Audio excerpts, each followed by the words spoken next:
Sky News Business, this is Business Class.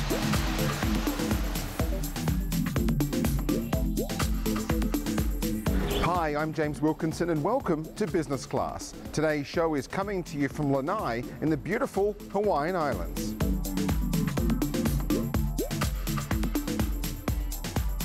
Before we showcase what this amazing island has to offer, here's this week's travel news. Virgin Australia and Hainan Airlines have announced a new code-share agreement covering flights between Australia and mainland China. Under this new agreement, the code-share will enable guests travelling to China to access a schedule of weekly Hainan-operated services to Xi'an, Changsha, Haikou and Shenzhen. Velocity frequent flyer members will be able to earn Velocity points and status credits when flying under the code share. British Airways and Fiji Airways have also announced a new partnership this week, which the airlines say will open up more routes between London and the South Pacific than ever before. British Airways has started selling flights between Singapore, Los Angeles, San Francisco and the Fijian gateway of Nadi direct on BA.com. The new partnership comes just days after Fiji Airways signed up to become the first One World Connect partner, as revealed last week on Sky News. In hotel news, Launceston's new Peppers Silo Hotel opened its doors to the public last week with an official celebration of more than 1,000 people in Tasmania. The hotel sits in the former Kings Wharf grain silos, which were originally erected in 1960. Here you'll find 108 guest rooms, including 52 inside the barrels of the former silos, plus a restaurant and bar, gym, day spa, and conference facilities for up to 500 people. Back in Australia, Air Canada has just launched Melbourne to Vancouver flights on Boeing 787-9 Dreamliners. Let's find out more. So Vic, thanks so much for your time today. It's a very exciting time for Air Canada, isn't it? You now offer Melbourne, Sydney and Brisbane to North America via Vancouver, and very easy connections. Very easy connections, very fast connections as well. We're amongst the fastest now to most US cities, including New York. And that's because the Vancouver airport, the work that's been going on at the airport over the last few years has been sensational. So you now clear US customs and immigration right there and then in the airport. You're greeted by a friendly Canadian-based US official who will escort you through quite quick. There's no need to collect your bags either when you're connecting from Vancouver through to the US, and like other US airports. So we've really, been working hard to make it as seamless as possible.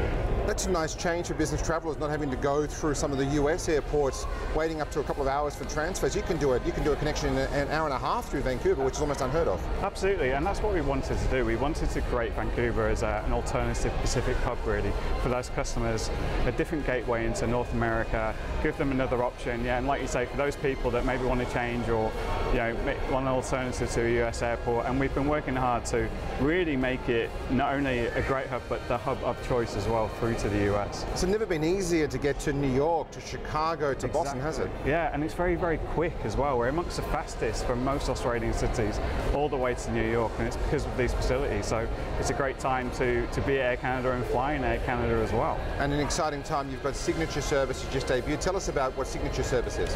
Yeah, so Signature Service, we launched that a month ago, and what we really looked at with Signature and the whole premium experience really was whole end-to-end premium experience. So obviously the seat's important and the product's on board, but we looked at right from the moment the customer arrives at the airport and they have the first touch with our brand, through obviously to the lounge and the gate experience. How do we enhance that? And we've actually put a concierge team in place to really enhance that experience for the premium customer. On board we now have Signature Class, which replaces International Business Class, which has been enhanced as well. So we now have mattress pads in there, we have improved meals. We also have our Signature Class Canadian-inspired cocktail with maple syrup, so that will keep the customers happy that want to drink on board. And then when they get to Vancouver, they have this seamless connection all the way through. Concierge will meet them there, and they will make sure they're looked after. We have the new Maple Leaf Lounge, which was recently renovated, opened in September 2017, so that's quite new. So it's a whole, for us, Signature Service is the whole end-to-end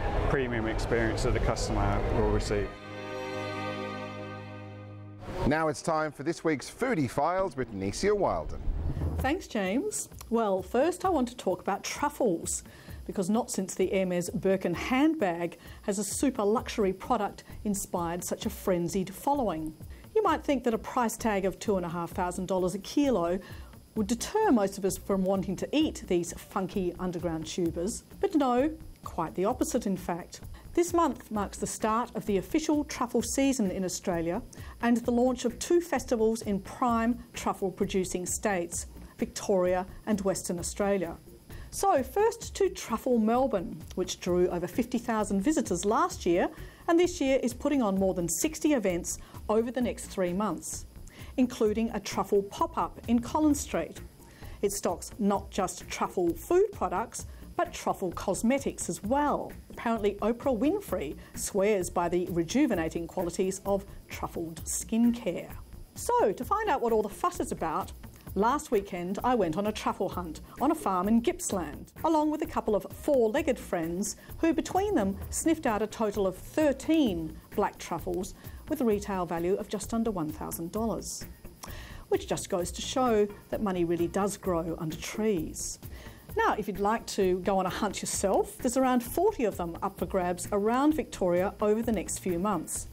Or if you can't make it to the country, there's always the mock truffle dog hunt on at the Queen Victoria Market this weekend. Check it all out on trufflemelbourne.com. Now over to WA, which is holding its Truffle Festival over 3 days from June 22 to 24 in the heart of truffle country, that's Manjimup in the state's southern forest region. Now there's a bit of an international feel to this one. Among all the masterclasses and dinners and truffle brunches and so on are a couple of events with guest chefs worth making the trip across the Nullarbor for. One is Sam Espert from Singapore's Whitegrass restaurant. Of course, Whitegrass is a fixture on Asia's 50 Best Restaurants list. There'll also be a demo from Marianne Lum from the 14-seat high-end restaurant Marianne in London's Notting Hill. So that's Truffle Kerfuffle. Check it out on trufflekerfuffle.com.au. Now to restaurant news. Fans of the iconic Icebergs dining room in Sydney's Bondi can breathe a sigh of relief. Restaurateur Maurice Terzini assures us the sale of the leasehold on the 3-level eatery won't change a thing for diners, and he's looking forward to working with the new landlord. That's Melbourne-based private hospitality company, the O'Brien Group. Last week, Sydney businessman John Singleton pocketed $15 million on the sale of the Icebergs lease. In other good news for foodies, Chris Lucas of the Lucas Group is opening a contemporary French bistro in the heart of Melbourne. Batard will be something of a passion project for the burgundy-loving francophile restaurateur who's best known for pumping Southeast Asian eateries Chin Chin and Hawker Hall. Batard will have a rooftop bar and a basement wine cellar, and it's slated to open at the top end of Bourke Street just in time for Christmas. Now back to Hawaii with James Wilkinson after the break. You're watching Business Class on Sky News Business. Welcome back to Business Class. Welcome back to Business Class, and right now we're at the luxurious Four Seasons Resort in Lanai. Let's check into one of the hotel's best suites, the Ali'i Suite, and find out more about this amazing property with General Manager Alistair McAlpine.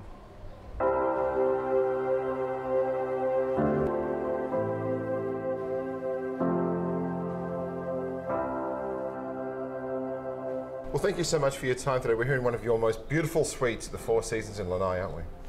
Yes, indeed. This is the Ali'i Suite. This is our largest 3-bedroom suite. It's $25,000 for a night, but it has a very open plan, very bespoke, custom-made furniture throughout. It has its media room, has an open living room, even the outdoor dining area, which is this full-length lanai where you can sit and watch the dolphins at play. And you know, it's a very popular suite for our top clients. And obviously it's like you're coming to a private retreat here at this hotel, isn't it? This doesn't feel like a 200-room hotel. Not at all, but also it's a unique location. This is a location where you truly get an island that is all to yourself. There are only 2 Four Seasons resorts on the island, the beach resort here. And everywhere you go, it's the Four Seasons excursions. We run the activities. And so for the Four Seasons experience, you truly get something that is just unique. There's no crowds, There's only the guests that are here.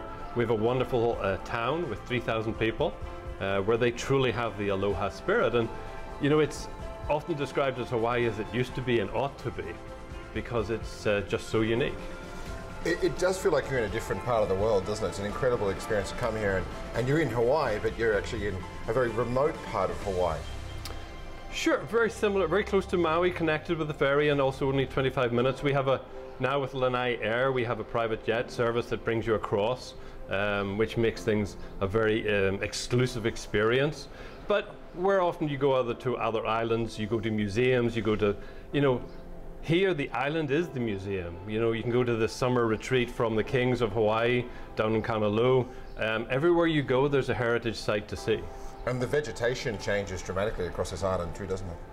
Well, it's truly unique. You know, we go up to the Garden of the Gods and it looks like, you know, somewhere on a different planet. And then the lush down here that we have by the beach resort. And, you know, then you see the greenery up on the golf course where each of the holes can see the ocean. So it's all very different. Up to town, there's 11 degrees temperature swing. It's much more lush. You see the fog at night. So it's very different from the island itself down here. And down here at the beach resort, what are some of your favorite things here at the hotel? Well, the hotel itself, you know, it's truly a retreat away from it all. You've got the two pools, you've got the adult-only pool, the family pool. You've got all of the activities with the golf that you have here, the Jack Nicklaus course. Literally every hole, it's the famous 12th hole that is the par 3. This is where Bill Gates got married years ago. And you can get married on the tee box itself. I am a golfer, so I love to play golf.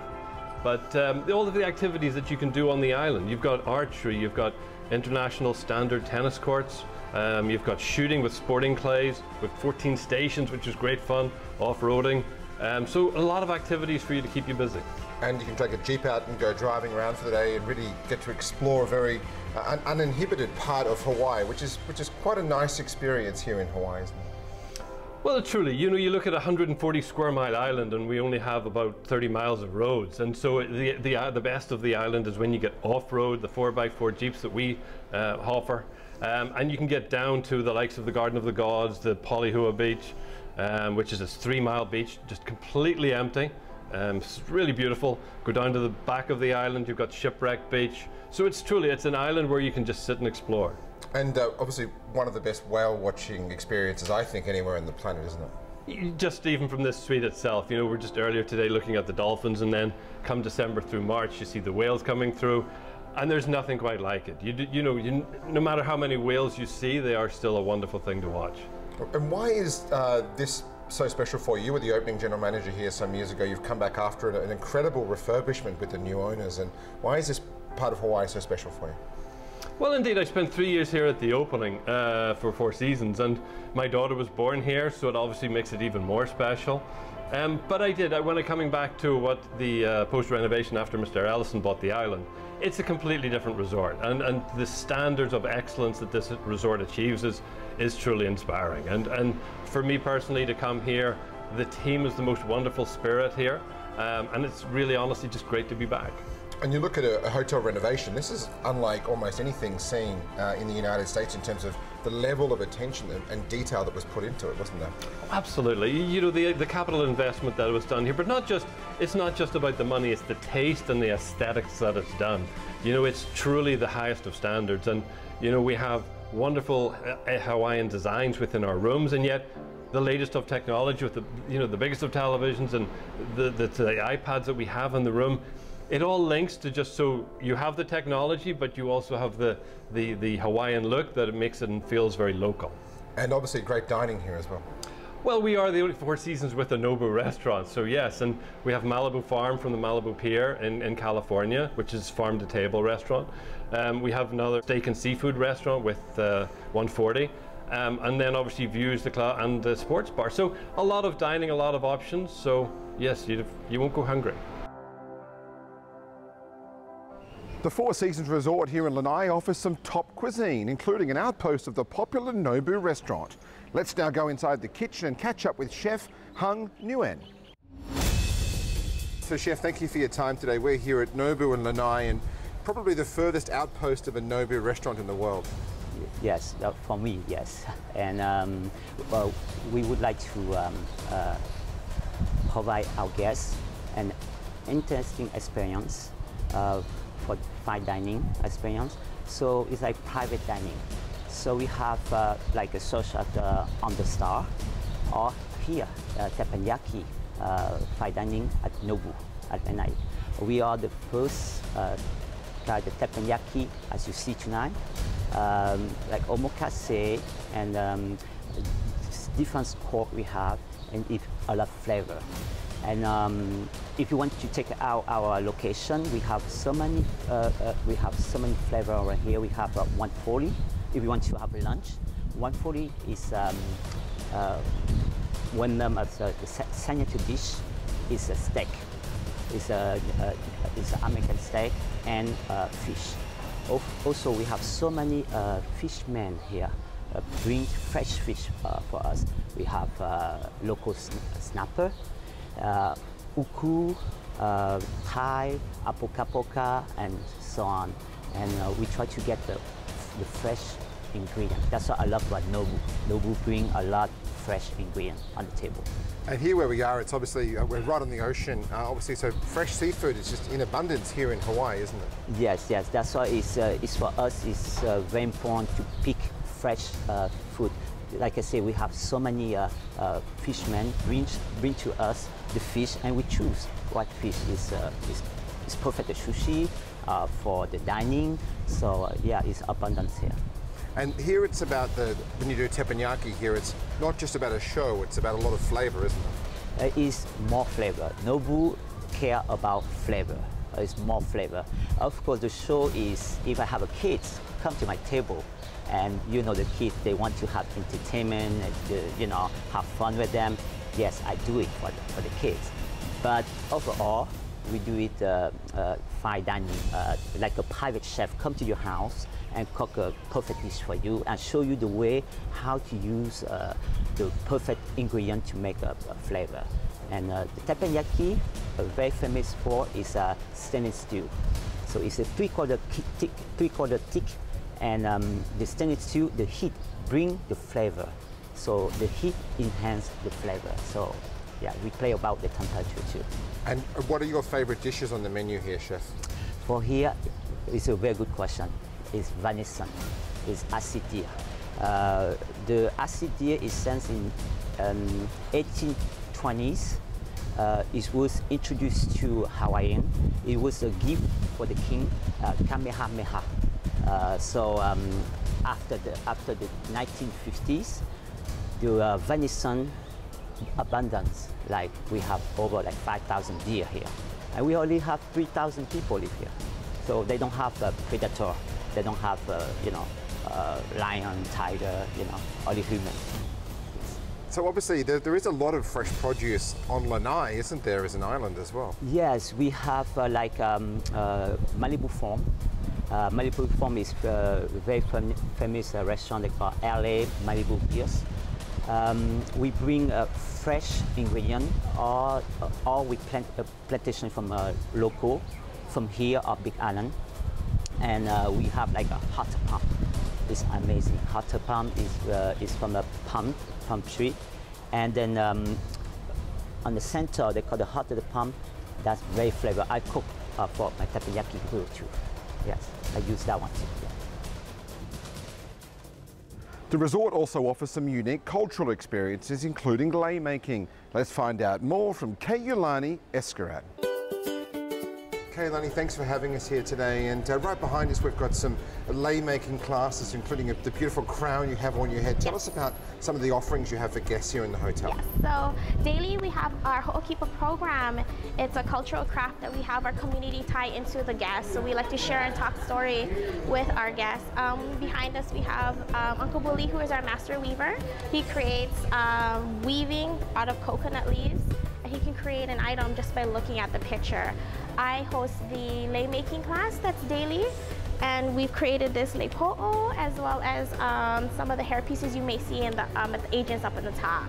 And obviously you get to tell a few stories about the history of the island too, don't you? Yes, so we'll mention history as well as legends and kind of what makes Lanai Lanai.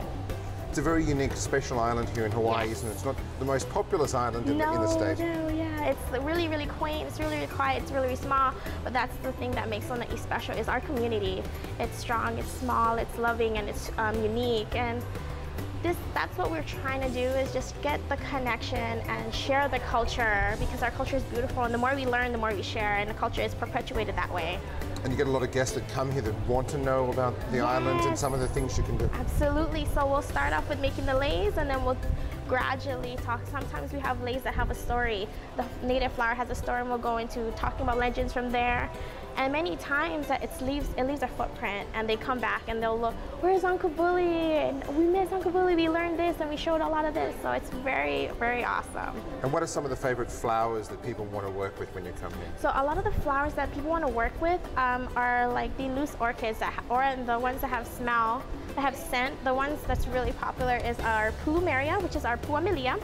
And it is all over the property. It has a beautiful scent, and it has many colors to it. It's very vibrant and very inviting.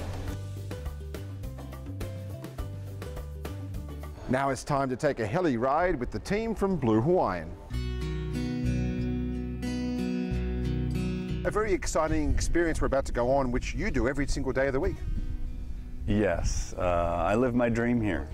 It's been a long time coming, but flying on Maui, we have 5 different tours that we can take. And one of my favorites, of course, is Molokai. Going out of Kahului, it's a 50-minute flight. And you get to go over to Molokai, where you have the tallest sea cliffs in the entire world. And of course, tallest waterfalls as well. #1 in the state, Olu'upena, is 2,985 feet. It's absolutely amazing. It's #4 in the entire world. And then you get to get into the valleys over on Molokai, which are almost completely untouched.